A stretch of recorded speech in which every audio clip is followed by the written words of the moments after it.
Hi Guy, welcome to the 50th episode of the AMIGArama podcast. I'm your host Lefarius, and this week we will be taking a deep dive into Sid Meier's Pirates. But before we jump into the news, I just thought we'd have a quick chat about, I just can't quite believe how we made it to 50 episodes. That's a hell of a lot of shows every week non-stop. I was hoping to do something special for the 50th episode, but the more and more I thought about it, I thought we'd stretch this out until the 52nd episode, because that will be exactly 1 year of AMIGArama episodes. So for the time being, let's just put that on one side. For now, let's move on to this week's news. First up was something I noticed over on Indie Retro News a couple of weeks ago. There is a brand new CD32 disc compilation which is absolutely packed full of games. Now this one seems to be a regular contribution which is being increased month by month. I mean, if you think about the size of a CD, the amount of Amiga games you'd pack on there, because most of them are only a couple of meg if that bad,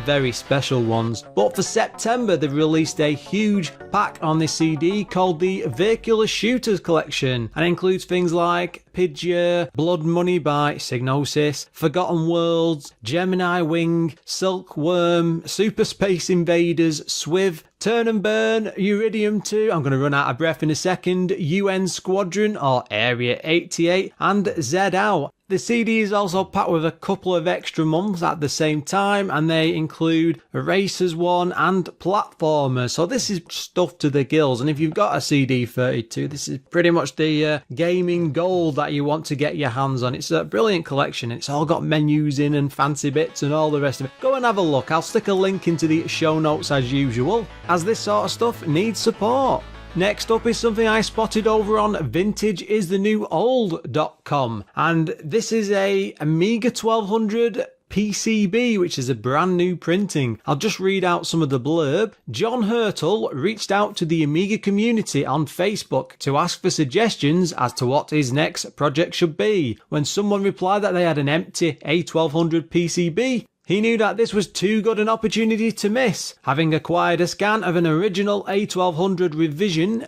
PCB from a contact, John has created the schematics for a new revision of the board. New features made his reworking of the revision 1D.4 board, which include support for round and square power connectors, new reworked composite logic including additional S-video support, and replace the RF modulator with a VGA connector. That's actually fantastic, because I think those VGA adapters are very expensive for the original A1200s. John has run an early production sample of the board for several hours without any issues, but it's worth paying heed to his disclaimer that the PCB and designs are a hobby project only, and there is no warranty. Use at your own risk. Now, it's a black board, looks amazing. It looks like any old A1200 motherboard, but I suppose you could use this with the new Amiga 1500. No, is it? Sorry, which is using the A3000 case. I get so confused with all these system names. That is it. Steve Jones has been launched recently on Kickstarter, but yeah, it'd be worth getting one of these,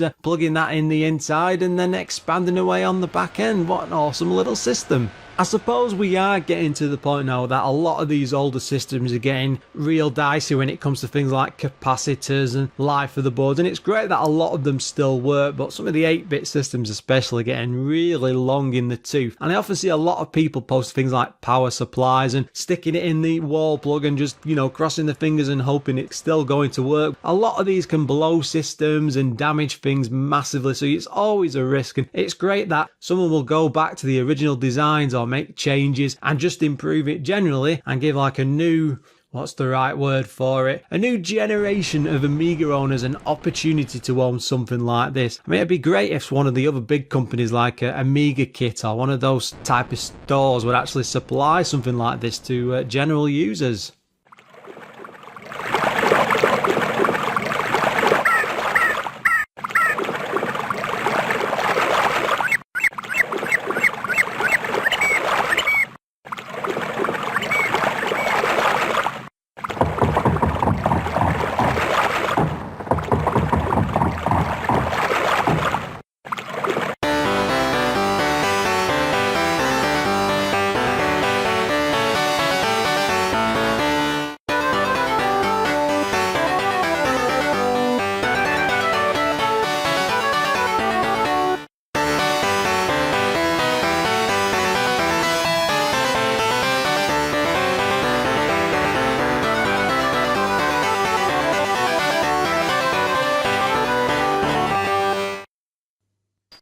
It's time to have a look at this week's game, which is Sid Meier's Pirates. Now, this is something I had quite a lot of experience with as a kid. Not really on the Amiga, I'm sad to say, but just by chance on the Atari ST. It was probably the first time I ever even played a 16-bit computer, and I got in a fair bit of trouble as a kid, because I remember sneaking off up my mate's house, and I was only about just been 9 or 10 at the time, and he lived on the other side of town, and I disappeared for the entire day. It got so bad that my parents thought I'd gone missing and ended up calling the police, and it was a bit of a disaster. I was gone from about 8:30 in the morning till about 9:30, 10 o'clock at night. It was a crazy thing to do. I should apologise still to my parents to this day. Yeah, what an obsessive thing to do. I was sat up at my mate's. I was playing this game. We were at it all day long, and we did keep playing this game because he lived so far away. It was like a good hour and a half to get to his house, like, you know, walking over there. And I can remember sitting there and being absolutely obsessed with like exploring the seas and going on like a piratey adventure and all that. And the great thing about it is he actually kept the save game on an old floppy disk, and he had it for absolute years. And I think about 10 or 15 years later, I just bumped into him by chance. So, you know, after school, we just split up and stuff and, you know, stopped talking and weren't really you know, people drift apart, don't they? And I remember bumping into him. He was just chatting and he was like, oh, you know, I was digging through some old boxes the other day and I've still got that save disc with our Pirates game on. We were playing it like crazy, going up and down there all the time, getting so obsessed and just had too much of this game. What could I say? But that should already give you an idea before we even begin that we're on to a winner. Now, it was published by Micropose. It was also developed by them, I believe. I couldn't really find much information. The developer bit is a bit blank on the sites that I checked. Micropose, a pretty big... Micropose, I can't even say that properly. They developed games like Civilization, F-15, Strike Eagle, Midwinter, Railroad Tycoon, another classic strategy game, by the way. That's one we'll definitely have to cover in a later show. UFO, Enemy Unknown, Ultima 4, XCOM, Knights of the Sky, Fields of Glory. I vaguely remember playing that as well. Lots and lots of like heavy strategy games. It really was their thing. Again, there's tons of them on the list I could have read out, but that's some of the ones that stood out to my mind. It came out in 1990. This is where it gets a bit fuzzy. From what I could tell, it came out in 1990 for the Amiga, which was apparently a re-release of the 1987 original, which came from the C64, but I couldn't see confirmation if that meant it came out in 87 on the Amiga and then came out again in 1990, or if it came out in 1990 and then was re-released as a budget game even further down the line. Bit of confusion there, and I was reading through a load of magazines and different sites and stuff from Wikipedia, and I just could not work it out. So yeah, let's just say it came out in 1990. Ooh, what a long way to go around that. It only came on 2 floppy disks. It was a single player game, which again, that sounds very bizarre. The fact me and my mate were playing this so much, sharing turns, what can I say? And it was priced at £24.95. Now again, this was just a port of the C64 version with a few extra fancy bits added on. So it was coded by a chap called Steve Bowra. He only ever worked on Pirates, so I'm not sure what else he did from within the company. That seems very strange. He only did one game. The graphics were done by Kim Bisco. Again, only worked on Pirates. Music by Ken Lagace, who worked on F-19. That was striking. No, that was F-15, wasn't it, before? So different games. Gunship, M1 Tank Platoon, Red Storm Rising, all these sort of like army, I think those were all wireframe or 3D games. Pretty much all Microprose titles from 89 to 90. Now usually I don't bother going into like box art or what's inside the actual game boxes, but one reason in particular I did with this, I always remember one great thing about this, even with the ST, is it came with this like massive map of the Caribbean, so you could actually see all the places that you could visit and use it as part of your journey to plan where you were going to go. And it was like a real glorious pull out map and everything, a proper spread. You could probably stick it up on the wall and stuff, and it just really interesting, you know, what a great thing to include. It's a bit of history mixed in there from the original box. Right, as I said before, this was originally a Commodore 64 game which was designed and coded by Sid Meier with a few other people on a team. This was because he got the idea effectively because Arnold Hendricks of Microprose had designed a pirate combat game just for ships on the ocean, but he didn't develop the idea any further. He just pretty much like stuck it on a shelf somewhere, you know, on the back burner. Sid came along, he picked up that idea, so, you know, got the inkling and maybe there's something I could do is pretty much just ran with it. Microprose already had like a simplistic Windows graphical mode, which is pretty much adores this entire game, and they had this engine sat there, and it was basically just for simple things like effectively like a database linking window to window to window, selecting different things. And if you think about that when we talk about the game later, that's one of the big driving points of the game. It's how you control everything from like trading to exploring to all the rest of it to chatting. So you've got two effective engines there. Sid Meier came along, he incorporated and expanded them both to come up with Pirates. Usually when I look into the history of games and you see interviews and reviews and stuff for different people and departments and companies and so on, there's a sort of planning that goes into these like design documents, and like with Defender of the Crown we talked about how they use like the movie style storyboard, things like that. Sid Meier doesn't like doing anything like that. He doesn't do any pre-planning. He just likes to come up with concepts, mix them all up, get them working together, and then wrap ideas around it, which is pretty much what happened with this. And it might seem a bit piecemeal and a weird way to design games to come up for things, but if you think of the titles that he's worked on like Railroad Tycoon and Civ, in a way it's different engines being glued and sticky taped together and coming out with some sort of result. But with Pirates it just seems to work really, really well. As you have all these different engines, combat, the menu system, the historical parts to it, really in depth, and it all works together as this like entire package. Now, Sid Meier really loves doing like historical research. If you look at any of his titles, Civ always comes to mind first of all, because if you like look at the manual for that or read it within the game itself, there's always these real glorious like historical descriptions and bit of like note of how things got to where they were up to and where it's leading to. And the same happens with Pirates. It's very historically accurate, you know, it matches the entire pirate era. You can select different parts of the eras to cover, but it's incredibly in-depth, and it's not something that games were really doing at the time. Now, he tried to design the entire game around the old Errol Flynn pirate movies. Now that's all like sword swashbuckling, swinging from ship to ship and screaming like a lunatic and firing cannons and things. It very, very much a Hollywood influence, and you could sort of understand with these systems that he was pulling together, especially with the combat and the story and the text laid throughout the game. It's really, really rich with this. He wanted it to be like an interactive movie, you know, like a pirate movie. So more dramatic than say like graphic adventure games that you would get at the time. Now this would like 86, 87 when he'd been doing the design stage for the C64, so that would have been all very basic things like the Leisure Suit Larry games, the King's Quest, Space Quest, things like that. He wasn't really a fan, and he wanted to do something more intense than that, more dramatic, which covered a historical period. The game itself is incredibly free-flowing. It's an open world. You get to explore, and that's because Sid Meier wanted the player to be able to control their own destiny, you know, to go out on an open adventure and not get stuck in set areas or into like little puzzles, or again, that's your graphic adventure element there. You go somewhere, you get stuck for hour up an hour until you figure something out. In this, there's none of that. You go for different sections. If you get stuck somewhere, you can run off, go away, come back later, or tackle something else. You've got this huge area to explore, all of the Caribbean, I can never say it properly, I'm crazy, what can I say? But this is a full open world adventure, and probably one of the earliest, if not one of the first. It probably is the first it's that early.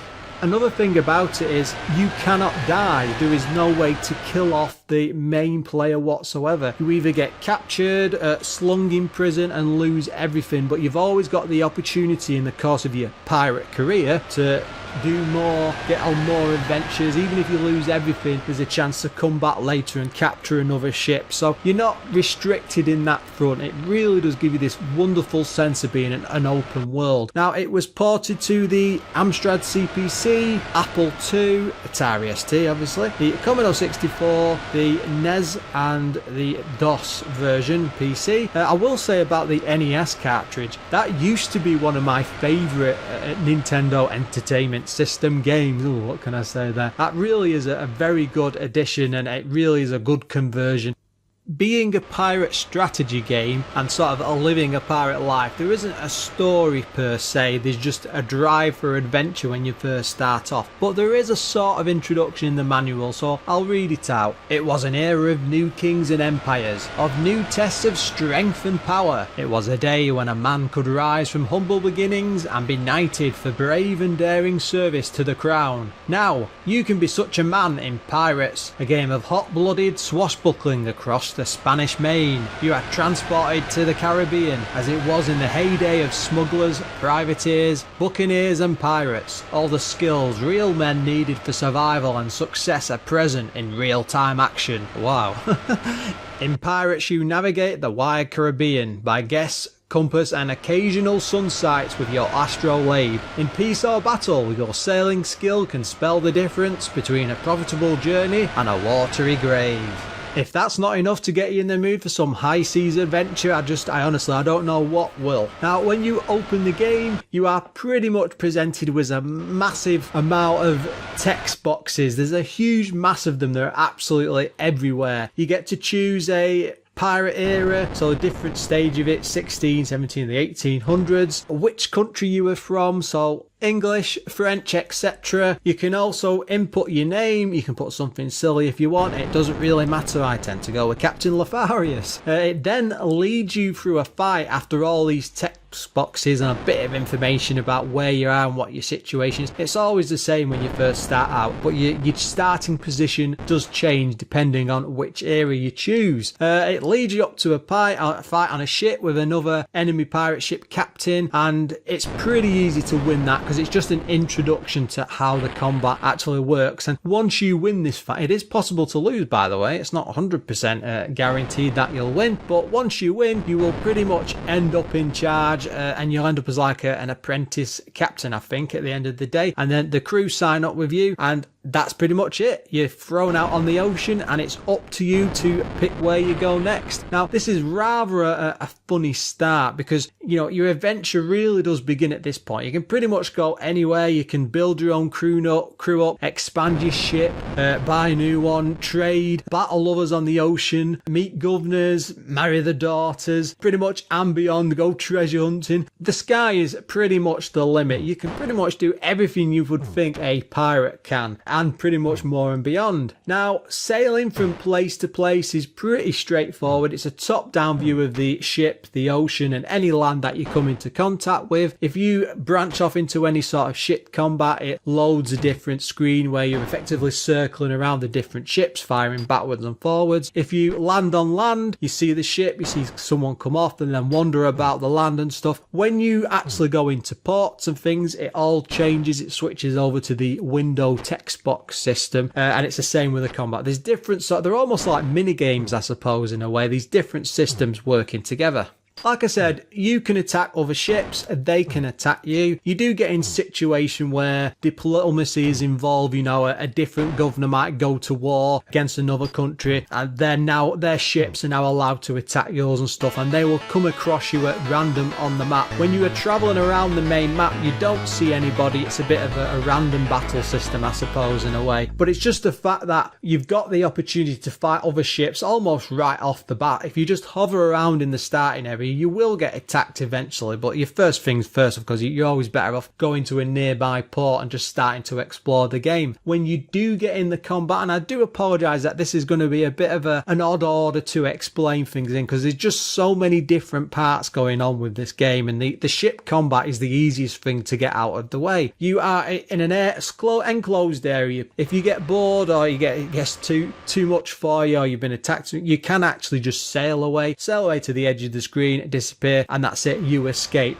They've every opportunity to destroy you and sink you in the water, and vice versa. Now the combat itself is quite simplistic. It's all mouse controlled. You can move the ship around in a circle, use the buttons to either fire the mouse buttons this is, to fire the cannons or drop the sail or put them up. One thing you can do is just park your ship somewhere, turn it slightly, and then just aim the cannons like that and then fire at the other person even as they're sailing towards you or sailing away. It just works really well. It's a very, very simple combat system, but it's quite easy to use. I think you can also use the joystick to control it as well, but I use the mouse for my entire playthrough with the game, and it just works brilliantly. It's very responsive, it just moves right, it feels right when you're doing a combat, and the actual ship feels like an extension of your actual hand. I really liked it, as you can probably tell. If you win against another ship, you pretty much board them and you go through a bit of text and you see like a burning sails on the ship in the background, and you jump aboard and pounce on, and then you go and fight their captain. Now there's still an opportunity for them to win, but if you beat them in sword combat, now the sword combat is really simple. It's basically there's a big arrow above your head to indicate the direction. You can swing up high, you can swing down low, you use the mouse to move, and it's just sword against sword. It's similar in a way to Defender of the Crown, that sort of a system, but it's not as simplistic. It's a bit more involved than that. You can have parry with this system and take your time moving backwards and forwards. You just have to strike them so many times until they like fall to the knees and surrender. But pretty much the entire sword fighting system looks like this, no matter where you are, even if you're like invading a fort or a castle. No castles were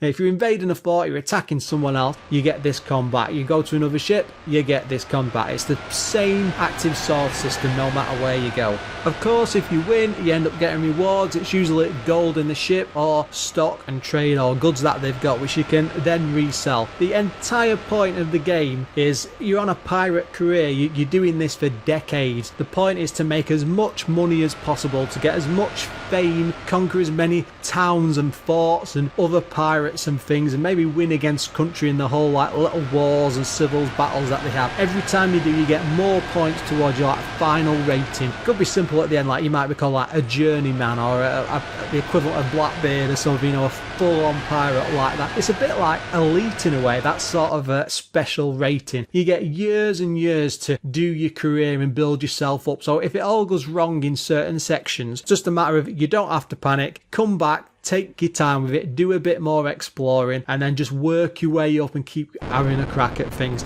This is an open world game, so the fact that you can go anywhere and do lots and lots of different things really does help like build up this rating and helps you like build up loads of gold across the course of your career.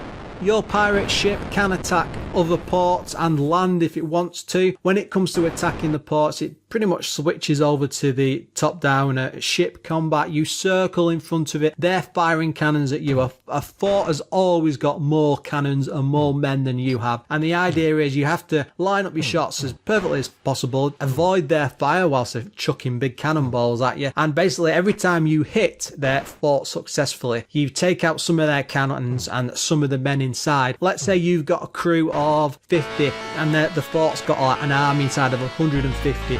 You don't want to land with that much straight up away because it's going to be men on men, even if you're getting in there to battle the commander of the fort. You want to whittle that down, so you just end up circling in front of the fort for a bit, firing like crazy, avoiding getting hit, and then when it comes down low enough and you think the numbers are on your side, you can just drive up, sail up and drive up, sail up to the fort, plonk your ship inside, and then it switches and it's that invasion side, and then there's a huge sword fight on the top of the battlements, and again it switches over to that sword combat. If you win, you end up with goods, guns, loads of gold. If you lose, you end up getting chucked in jail and kicked out of the land after a bit. You can also lose your ship at this point, so you've got to be really careful. It's always an idea to land in a port first and go and explore and talk to people in like the local tavern, and you know, just do a bit of general exploring just to make sure that if you take this town on, you can win this battle. Of course, there's situations where if you say it's like the English versus the French, French and you're on the English side, you've got to be really careful, because if you go into that port, they will just attack you because, you know, you've declared war unless there's a peace on. But you can go in there, realize they've got 250, 300 men, you've got 30 or 40, you've got no chance. So it really does have a good mix of like investigation and exploring the inner workings of like a town.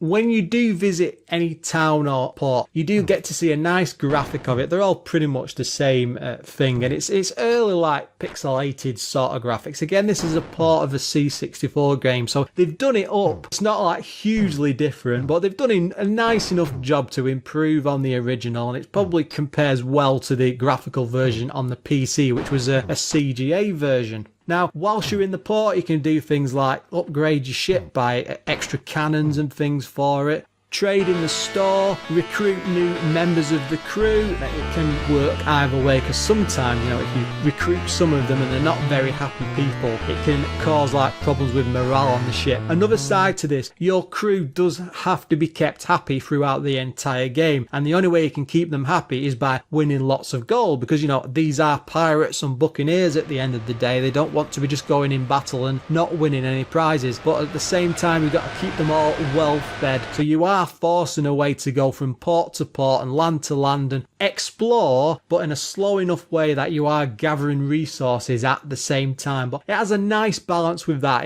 It doesn't just dump you in an area with next to no food and then you really are struggling. There's always a chance to move on. Now, it can get to a situation where if they're starving for too long or there's too many problems, they can mutiny against you and pull you off and kick you off the ship, and then you have to start up from scratch and build your way back up again.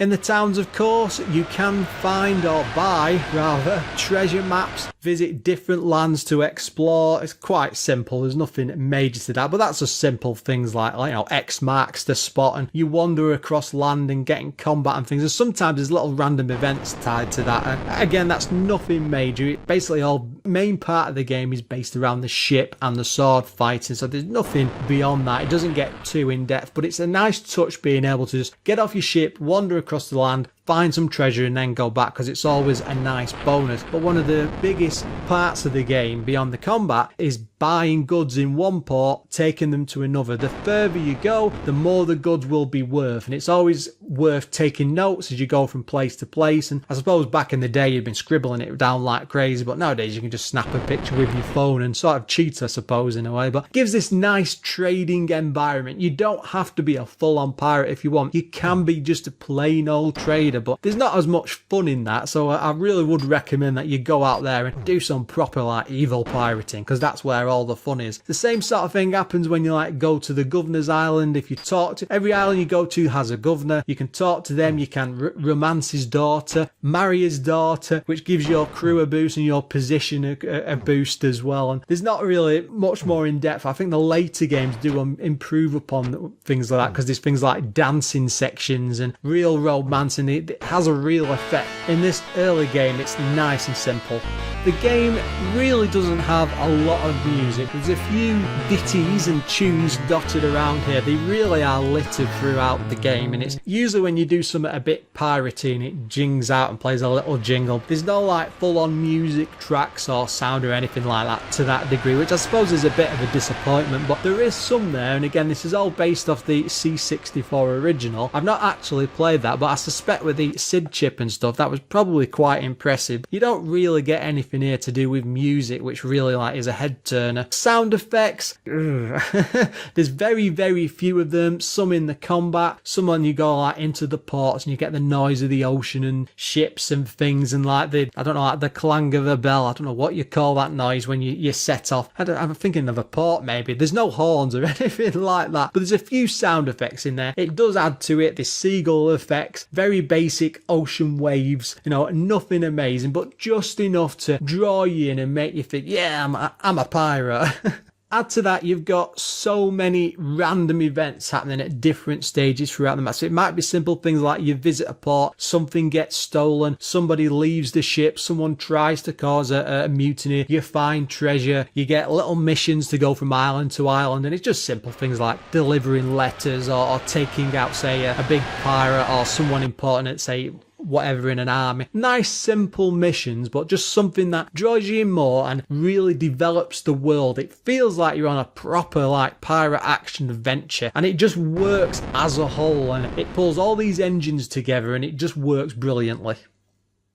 This really is a tough game to cover, and we have to have a look at the bad points of it. You know, it does have its problems. One of the main issues I had with it is you have an awful lot to juggle from section to section. Keeping your crew happy at times can be really tough. I know you can get in situations where you get thrown off the ship and they have a mutiny. You rarely get a chance to fight back against that, and I suppose if you're being a bad captain, it's your own fault, you probably deserve it. But there are some times when you're on an extra long mission and there's no like ports near enough to be able to grab some food or let them go into the tavern and, you know, is it relieve themselves, is probably the wrong sort of phrase for that. Just gets a bit problematic and annoying at times. It's not a major issue. Most of the time, if you plan things carefully and take your time, you won't get stuck in that situation. But I've been in it myself where you're on a really long journey from one left side of the map to the right, and then you just think along the way is, oh, I'm really struggling here. They're really becoming miserable. They're going to mutiny at any moment, and you don't get any sort of event or random event that comes up which helps you out no end. So it can be a bit hit and miss in that front. Now, this is an early game, so I can forgive a lot of it, especially with the systems in place. One of the biggest problems I had playing it right off the bat is when you start, it should be nice and simple. You don't need to be hit with like all these piles upon piles of these text boxes. And I get why they've done it, because it's trying to build like a piratey sort of world. But it's quite straightforward. It's not written like, say, with a lot of humour. It's not developing some massive overlying story. So it should just be nice and simple, but it needed simplifying. It needed reducing in several big ways, I think, just to make it a bit easier. Maybe if they'd drop the initial pirate mutiny. I get why they do it, because you're fighting to take over another ship. It's a nice idea, but every time you start a new game, you have to do this because it's just how the game starts out. I would have preferred, like, just saying, getting a will, being left a big chunk of money, and you're suddenly out on the open ocean. You can go out and explore and do things, because soon enough you're going to bump into other ships and get in combat anyway, and you'll get to see the whole pirate and the sword fight in action anyway. And it's just a bit too slow of a start that they could have just got rid of. For the most part, I do like the ship combat. It's very quick, and I love the way it responds to the mouse, and where you can just circle on the point and you're sailing off in a direction, and the fact you can drop and lift your sails and stuff and get a boost of speed. One thing I didn't say before is the speed comes from the wind, and along the bottom of the combat bar, it's very, very simplified. It's just a few bits of text down there, but there's like direction of the wind, and that is changing as you're playing, so it is live at least. But the problem is, you can get stuck in a situation if there's not a lot of wind and somebody's firing like crazy at you, and you can have your sails taken out, and then if they are taken out, you can still move extremely slowly, but there's a very good chance that they will ram into you and take out some of your men on board. I suppose it's a nice balance of the combat. There's a lot of times where you just get stuck having to reload the cannons on the ship. That's another thing you have to do. You have to like constantly reloading after you're fired, and it can take like 5 to 10 seconds sometimes, which doesn't sound like a lot, but in the middle of a heated battle, if you're stuck somewhere and you're still waiting to fire, and a lot of the times I've got this funny feeling that the other pirate ship or the other enemy ship is far more quicker on the old guns than me, and I often got taken out very easily at that. The port attack mode is exactly the same as well. That can take absolutely ages, because you're having to, if you've not got good wind, you're having to circle back and forth, and a lot of times I find in some situations, if you just park really far off and then angle your ship just right, you can keep firing like crazy, and sometimes they just can't hit you. Maybe I was just incredibly lucky on the couple of times I tried it like this. It just seemed to work every single time. Maybe I've given away a bit of a bad secret there, but on some of the forts, they have more and more guns. They do have a lot more men than you, and even if you think it's going to be an easy battle, there are times where that doesn't always work. So I'm not sure. Is that a bug or a problem, or maybe I was just lucky on a couple of the combat sections? The side effect of that is at least you can escape at any time just by sailing to the edge of the map. Often you'll have the enemy ship or the port firing at you like crazy. You'll take some damage, but you can get away. So you're not always stuck in the situation where you start the battle and then you can't get away. You're stuck in it until it's finished. Either you're destroyed or you've destroyed them, which is fine. But I think they could have made it a bit more intense. Maybe if they just set like a time limit of like 2 or 3 minutes, something like that. Because there've been situations where in some cases I I was playing the combat for like almost 10 minutes, and I was really far off, and they weren't doing well hitting me, and I was avoiding most of the shit, but they had so many men and so many cannons to take out. I mean, if I'd have attacked up straight and gone and landed, I would have had no chance whatsoever.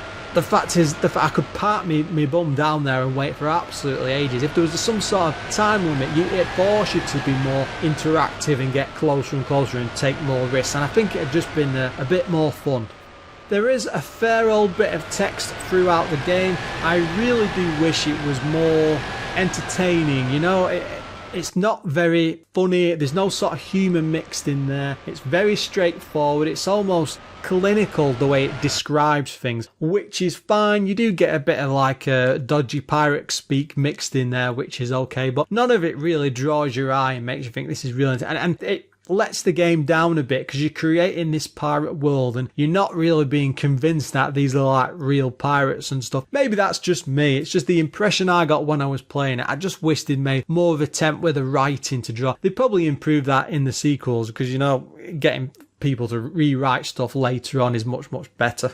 I'm sad to say that this really has dated graphically, and I'm sure they could have made a lot more effort. In that way, it's a bit of a lazy port because they effectively released another game for Ron called Pirates Gold, where they updated all this and changed everything, and it's effectively off an Amiga, so you know you're using the same system, so it just shows the Amiga's capable of it. But this is a very lazy port in that sense. They don't go to that extent of redesigning graphics and things. Most of the Pirates games pretty much look the same, and it's nice enough they've added more colour on the Amiga version compared to say like the PC one, but they could have done much more right from the off rather than rely on sticking out another version later and then giving it a slightly different name, because they're effectively reusing the same game engine as a whole, I suppose, just to get around it.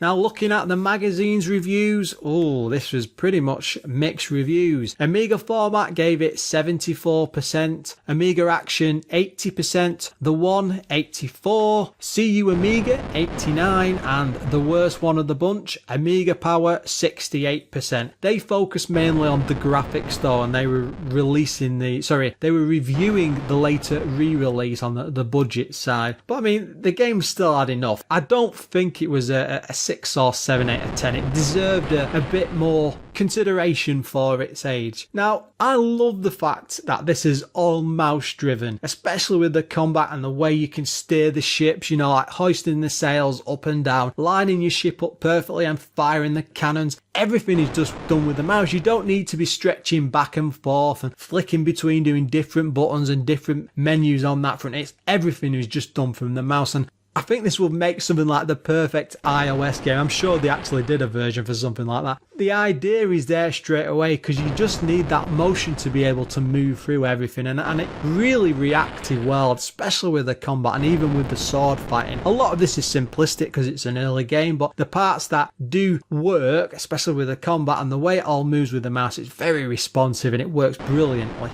It's almost like an adventure in itself. I really couldn't believe just how much depth this entire game has. I mean, there is so much to do and explore, and a lot of it does become samey, I suppose, after a while, because there's all these different systems working together. But again, this is quite an early game, but it really is. There's nothing quite else like it. This open world that you get to see different part of and go on little adventures and spin off to the side things and effectively be a pirate. It really does like replicate being one. You really do feel like a buccaneer at times, and the fact that you can go to different pirate eras, so you get to play around, like say when Blackbeard and stuff sailing around, or I don't know any of the other famous pirates, I'm sorry. There's no Captain Jack Sparrow or anything like that, I'm afraid to say.